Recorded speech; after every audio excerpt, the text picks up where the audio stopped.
Hi everyone. Today I'm talking about empaths as the constant counselor.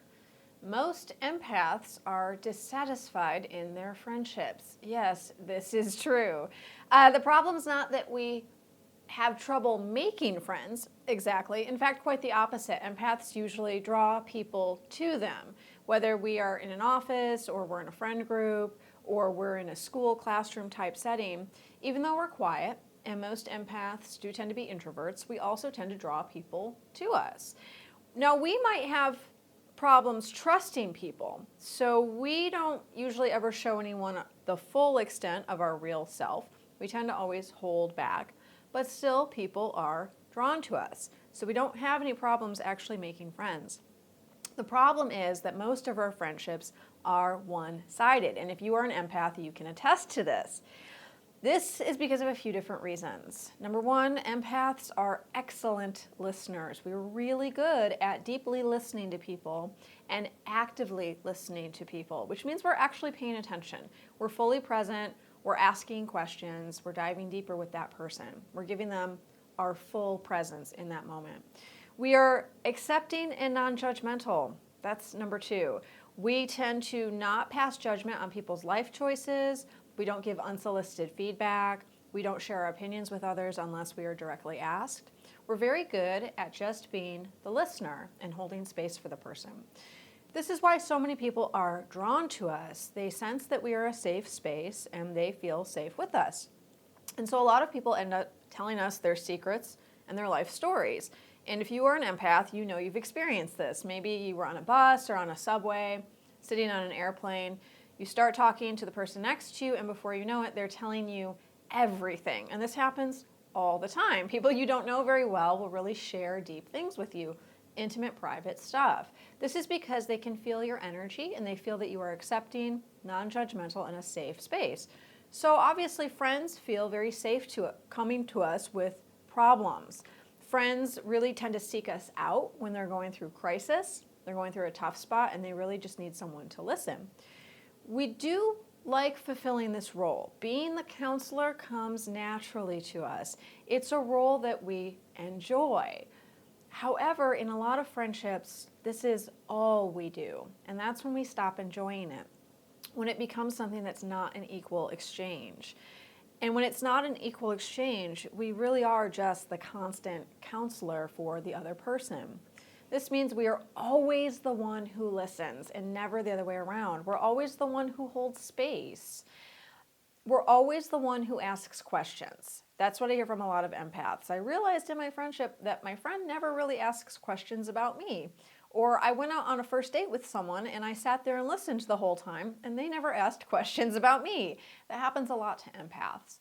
When we're in these types of relationships, the other person is not returning the energy that we are giving to them. They're not returning it in the same sort of way. They are not holding space for us.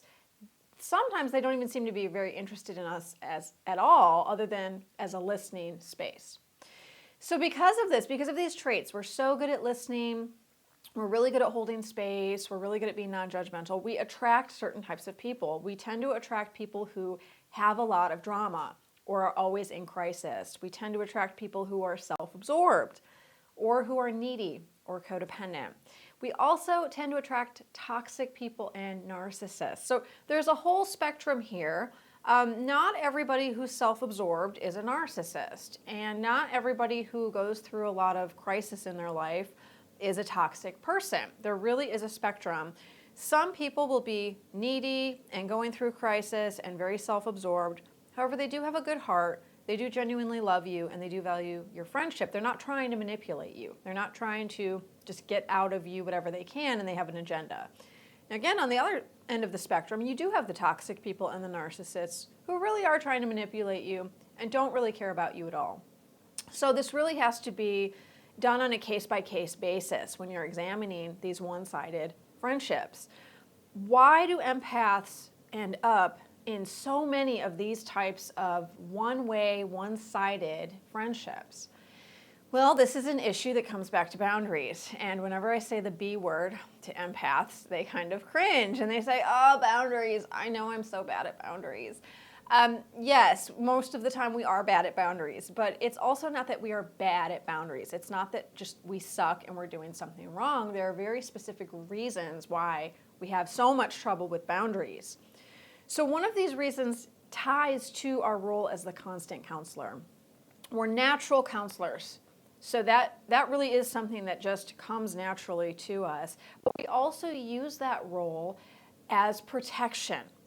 Because when we are the constant counselor, we don't ever have to be vulnerable ourselves, and we can stay in control. When you are the counselor in the conversation, you are guiding the conversation, you are steering the conversation, even if you're not doing much more than listening.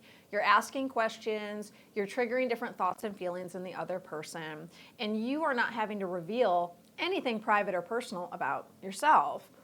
For a lot of empaths, this is a role, that's familiar from childhood. This is a role that we played in childhood. We were the mediator in our family. We were the constant counselor for a codependent parent. So it feels familiar, it feels safe, and again, we don't have to be vulnerable. We can just show up as the counselor. We know how to do that. It feels very safe and easy for us, even if it also feels dissatisfying and brings on resentment over the long term. So we tend to do this over and over again, even when the other person isn't giving back, and we feel like they're taking too much from us. Sometimes we're very aware of that the other person is taking too much, but we keep doing it anyway because we have these shaky boundaries. So the solution is to shift out of the identity of the constant counselor. And the way you do this is not to push yourself to stop being that or stop listening to anyone or stop being an empath. That's going to be impossible. But we want to bring more self-awareness in. We want to begin to examine how often are we playing the role of the constant counselor? And what's the energy behind it when we're doing it? So we meet a friend for coffee, they're going through a lot of problems, we sit with them for the afternoon and talk with them. How did it feel afterwards? Did it feel good to do that? Do we feel solid and centered in what happened within ourselves? Or do we feel resentful, upset? And if we really look at it, are we doing it to earn our self-worth? Are we doing it so we feel like we're earning our usefulness in the relationship?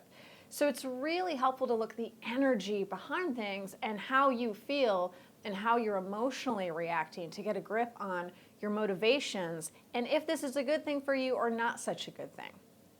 The next thing you can do is start experimenting with time limits. So say you're looking at all these one-sided relationships and you say, okay, there are some one-sided relationships in my life, definitely. I have a few friendships where I'm the constant counselor, I'm feeling resentful about it, but I don't want to lose these people. I don't want to door slam them. I do genuinely love them. I know they have genuine love for me. Maybe you have a long history with the person. For whatever reason, you know that you want to keep them in your life and you want to keep on engaging with them, but you do want to shift this dynamic of it being so one-sided. You can start experimenting with time limits. So instead of the person calls you every other day and you're on the phone with them for hours, always working through their most recent crisis, you back up, you back off, and you say, I'm only going to talk to them once a week, or I'm only going to talk to them once a month. And they have 40 minutes, or they have an hour, tops. That's it. And you set that time limit. And you let them know, of course. You say, I'm so sorry. Things have gotten really busy at work, or I'm really busy with this. I won't be able to talk so much over the next 2 weeks or the next month, right? You can sort of start out slow in training them. And then you stick to that time limit. If you're on the phone with them or you're having coffee with them, you say, I'm so sorry. I wish I could continue to listen, but I have to go. I have something else planned. I hope that you're going to be okay. I'll talk to you about this later, right? So you start putting those time limits in effect and you start experimenting with time limits with people. I'm teaching these concepts and oh my God, so much more in the new class I'm starting May 31st. It's called Empaths and Boundaries. I just did a workshop on empaths and fear of writing, and we talked about boundaries in the class, and I got such a huge response during the class, and then people emailed me afterwards and said, I've struggled with boundaries my entire life. I'm a super strong empath. I know it's tied in. I love what you said in the class. That really opened up a lot for me. Can you teach more on this? So that's why I'm putting together this class, Empaths and Boundaries.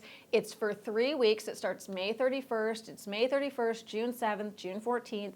You can come live or you can just get the recordings. If you register for the class, you get the recordings. You'll get lifetime access to the recordings. You can do the whole thing on your own. You do not need to come live. I'm making this very easy, very casual for people, so it's easy to do and there's no barriers standing in the way. Please send me any questions you have about the class. If you have them, lauren@laurensapolit.com, or there's a contact form on my website. And please subscribe to my newsletter. You can get all the updates and notifications on the class through the newsletter. The link is in the comments below. And please like, subscribe, share, comment on this video. It really helps the channel out, and I so appreciate it. Love for you to do that. Thank you so much. I'll see you for the next video, why empaths always feel like the lonely chameleon in relationships. Thanks so much, everyone. I'll see you next time.